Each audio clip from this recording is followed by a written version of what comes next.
Hello, ladies and gentlemen, and welcome back to another episode of Lillian Explains Overly Convoluted Things About Her Characters. We begin our adventures in 9th grade, 2013. 14-year-old Lillian, aka me, has taken a break from her catnip shipping to start creating her own characters. There's not a lot to them at this point, perhaps nothing more than a concept. 3 sisters. The oldest, Cordelia, has blonde curly hair with fancy blue flowery dresses. The middle one, Miriam, who will later be known as Helena, is a plain brunette. The youngest, Madeline, is small with thick red hair. There's perhaps a bit of a Victorian aesthetic. It definitely wasn't based on Homestuck fanfiction she had previously written. Homestuck is the worst. So, let's get back to Cordelia, the endearing blonde, the oldest sister. In this old tale, she marries Isaac, an elderly gentleman with a monocle and a black beard and no hair and a military outfit and like 12 kids from a previous marriage. That description is essentially the extent of his character, but that's old news. In the years since 2014, our story has been updated. No longer the Victorian aesthetic, this is a cool modern tale, a narrative that mirrors my own life and reaches beyond it into the future. Most of the characters are 1999 babies like me, and Cordy herself is a little older, a 97 baby. There is no Isaac. Except perhaps as a facade to shape an image of herself as she becomes a businesswoman, a politician, moves up in any power hierarchy she can find, jokes about starting a pyramid scheme, actually starts a pyramid scheme, somehow manages to dodge around the law. She's untouchable, on top of the food chain, quirky and manipulative.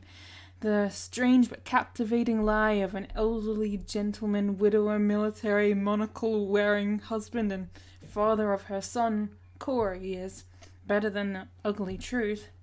That truth being, this actor, this real father of her son, Corey, is unlikely and controversial, that there are tragedies involved, but we'll get back to that later. Her kid's name is Corey. You might want to remember that for later. But we're not talking about a son. We're talking about a daughter. Iris Shegare. Of my 6 main characters, Edmund Eddie Riverdor was really the last to be established. Rather ironically, because now he is by far my most developed character. Another son, you say, but I promise this is getting somewhere. He was introduced to play off Madeline. You remember Madeline, the redhead, the younger sister of Cordelia. There would be some friendly conflict between Eddie and Madeline because they would have quite contrasting personalities. He would be very much a narcissist, annoyingly self-centered, ever critical of her attempts at theatre. Later, he's the class clown, the rebel, the one who'll do anything for attention, try to burn the school down, backflip at assembly. It was really the first thing I started writing about, and I went back to it recently in comic form. Edmund times Madeline was the OG ship, the queen of ships. Adorable and sweet and innocent, the loner and the one who wants to be friends with everyone, the one that tries to hide away in fear of judgment, the one that tries to stand out, seemingly immune to judgment. But I digress. As the story has changed, Edmund had a half-sister that was rumored to be his child, which later actually became his child, which later actually became his grandchild. This is the story of Iris Shegare. Part 1. Edmund Riverdor is the half-brother of Iris Shegare. This original version is briefly addressed in the musical I wrote and actually made into some videos on this channel a year or 2 ago. They are pretty terrible. I would not recommend watching them. They suck. Essentially, Edmund's father wants Edmund to pretend to be the father of a girl who is actually the daughter of Edmund's father. In this original version, Edmund is an only child. He is quite young at this point, having just graduated high school. This is because Edmund is considered already to be a black sheep and a failure, while his father has a huge millions of dollars at stake business reputation to uphold.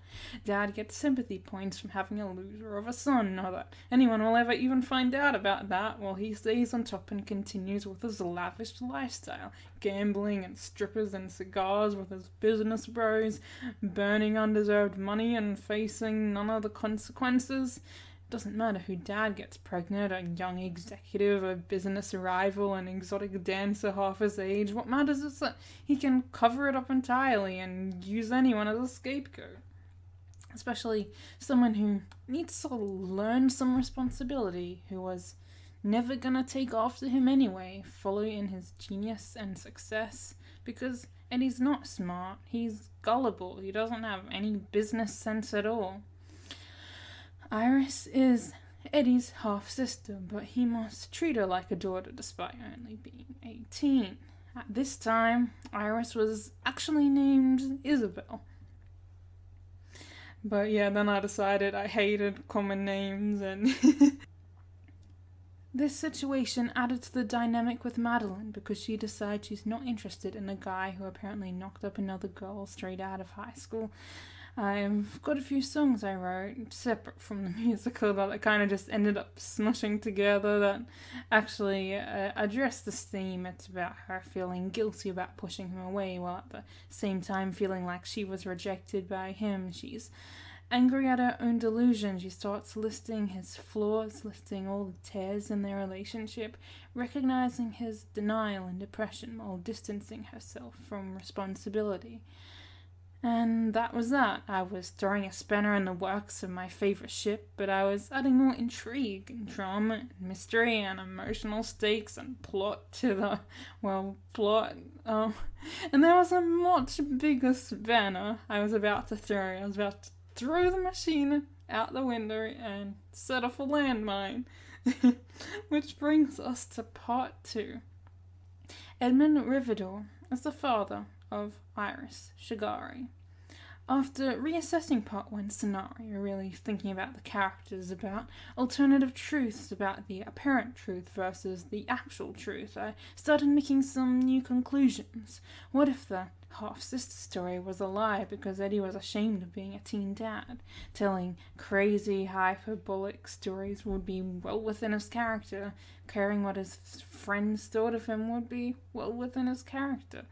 Edmund is the black sheep, he is the delinquent, he is the one who makes a lot of bad choices and does outlandish things or has no impulse control and is practically a serial arsonist. Maybe it would make more sense for him to actually be the father, be this teen dad. Now, Eddie's the youngest of 5. His siblings are accomplished. Doctors, lawyers, psychologists, engineers, and he's the runt of the pack, truly emphasized as the odd one out. Desperate to make his family proud, angry that he has so many expectations to live up to. This is where Lana Shegare comes in, Edmund's high school girlfriend. Shegare, yes, that was Iris's last name. We are getting somewhere, I promise. She wasn't necessarily introduced just for the purpose of being the mother of his child. That would be weird, but actually at this point she was more of just the mean popular girl, just invented to give Madeline some competition. Give popular but flippin' Eddie some scorned exes. Lana being his most long-term girlfriend, the tennis player. Tennis, truly the most evil sport. Maybe at some point I even considered Madeline as the mother of Eddie's kid. In fact, I'm sure that would have been a hypothesis for a while, even like originally or only back at the start when I was first making them. Characters, as you can see from that terrible painting picture. That is all, I promise I got better. It would have kept my precious ship sailing, but it would have scorched Madeline's pure reputation. She was meant to be the nerdy virgin, at least at this point. Much later, Eddie and Madeline end up starting a family, or then again, maybe not. I could have my ship and sail it too when the time was right. But for the sake of necessity and convenience, we have ourselves Lana and Eddie as parents, high school sweethearts turned teen parents, keeping up a bit of ambiguity because mystery is always fun, but more likely than not, Iris is his daughter, not his half-sister. That whole half-sister thing barely makes any sense whatsoever at this point, unless you would... Yeah. At this point, Iris's name is Estelle, but the ambiguity gave room for other possibilities. Like, what if he wasn't the father, but not because he was actually the brother, because he was actually the grandfather? Which brings us to part 3. Eddie Riverdor is the grandfather of Iris Shegare.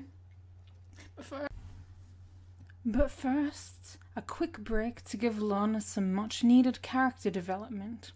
Lana's not really a mean girl at all at this point. She's quite sensible and straight-laced, a bit tough, a bit sporty, a bit of a tomboy, #1 Andy Biersack fan. She got a bit of a Lana Del Rey Mystic prom queen aesthetic. Divorced parents by the end of 2nd grade, where she's been forced as a kid to try to mediate her parents' toxic relationship. The antagonist girl who hurt the weakest boy in 2nd grade, only for them to both bond over being rejected. Growing up together, growing close, a sort of masculinity that balances Eddie's feminine emotionality. Now, retrospectively, she has a much stronger and longer-standing relationship to Eddie than Madeline has. But as much as she cares for him, she's scared of making promises she can't keep. She thinks Eddie's blind to reality when, after their rocky and inconsistent high school relationship, he wants to go steady. She's scared of everything falling apart. She doesn't trust herself to not be like either of her parents, not to screw up somehow, so she breaks things up before it can happen. It breaks her heart she's hurting your best friend, but she's convinced he'll be better off in the long run, not seeing the permanent rift she's created and trying to avoid a bigger rift down the line.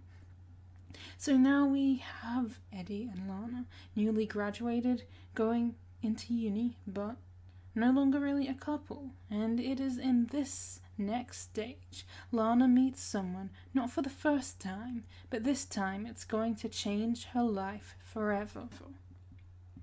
So, the TLDW to how could Eddie be Iris's granddad is, well, drumroll please, time travel. So yeah, thanks for watching. I will see you next time. Don't forget to follow me on Insta and okay, I'll explain it. Okay. So, I'm sure this wasn't the initial reason time travel was incorporated into the story, because I can't remember what the initial reason was, but it probably wasn't this, but yeah, it was sure useful for making this situation way more interesting. Let me introduce to you Corey. But Lillian, you say, isn't that Cordelia's son from earlier? Aren't we interested in Edmund's kids? But you see, dear viewers, this is where the genius comes in. Corey is not only Cordelia's son, but also Edmund's son. The most nonsensical, illogical mess of a ship gets 15 minutes of fame. For the hell of it. And that's not even a particularly recent idea. The idea that these two could be a couple or even parents together is something that was also, like, from years back. But it still needs a fair bit of very convoluted justification. And honestly, just find that part is the most difficult thing of this whole debacle. Basically, Cordelia is manipulative, but also emotionally distraught, feeling unloved. She just wants a kid after having a miscarriage, being a surrogate in the one and only time she tries to do something altruistic. She's been in love with Eddie's older brother since high school, but she's got no chance with him, so Eddie's the next best thing. It's not healthy. Eddie's gullible and kind of childlike in action and perception, and basically he's unusually and obliviously susceptible to manipulation, and she's unusually manipulative. So don't ship that, you guys, unless you're evil. Anyway, Corey, son of Cordelia and Edmund. Corey is a semi-psychotic, desperate young man obsessed with time travel and stopping his own premature death. He is drawn to the past, messing with his parents' lives, searching for answers. Here he encounters his father's ex-girlfriend, Iris Shegare, and they are very much drawn to each other, like fate itself is pulling them in. She doesn't want to fall in love, not after losing Eddie at her own fault. In fact, she practically hates Corey at first. Corey may or may not be responsible for bad things happening to Lana's brother, and Lana may or may not be responsible for bad things happening to Corey, but long story short, they get stuck in another dimension, a place that exists outside the fabric of space-time and may actually be heaven, or a place that Corey is usually only able to stay for moments in between the times he travels to, but he longs and tries to hold on to it for longer, and he is not careful for what he wished for, because now they're stuck there indefinitely. So basically they just have each other, their relationship gets more serious and emotional, and they develop a powerful bond.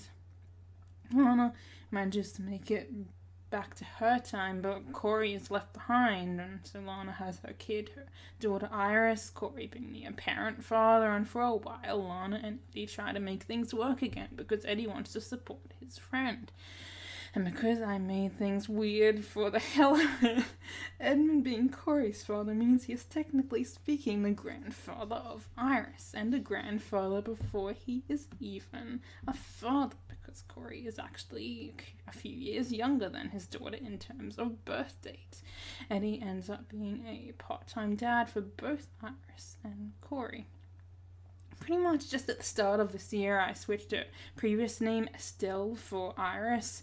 Iris was the name of May's daughter, May being Edmund's oldest sister. She's 12 years older than him and his main motherly figure.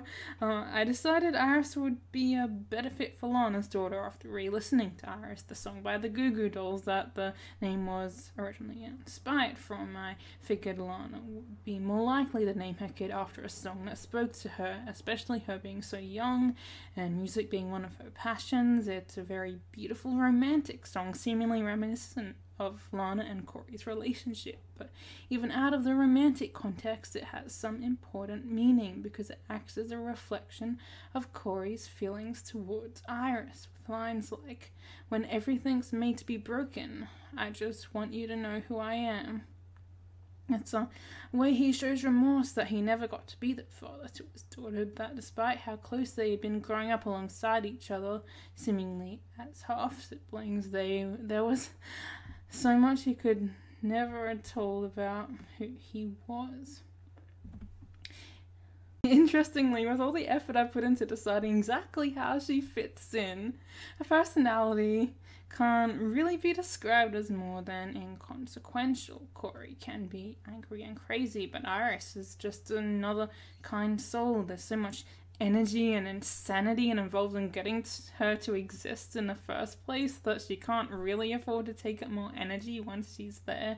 So she's basically just a good kid, friendly and easygoing. Corey's best friend when they grew up together, so maybe that makes her kind of edgy, especially when she finds out he's actually her dad. But after all the initial drama, there's practically none when it's over, at least none surrounding her. I feel like the tension of the story had to start to shift elsewhere, so there's sort of a peace to her, a calm after the storm. And I'm sure it'll all change. That's why I don't mind spoiling like half the plot of the story, because maybe everything I've said will be completely overturned in a month or a year, or maybe she will become the most crazy one. My story changes a lot, and next week I'll discuss some of the brand new changes I've made. So there we have it. an explanation of the history of one very specific part of my story, one very important character. I hope you enjoyed, and I hope you will be back next time to hear about more of the lore of the story I've created. Bear in mind that just because I've established the third option as the truth doesn't mean it necessarily is. That's what ambiguity and imagination is for. I love conspiracy theories, and you're welcome to decide you preferred option 1 or option 2, or even invent your own version of events. And I shall see you next time. Thank you very much for watching. Follow me on my socials in the description. See you later. Have a good day. Enjoy May and the beautiful cold weather if you're in Australia, I guess.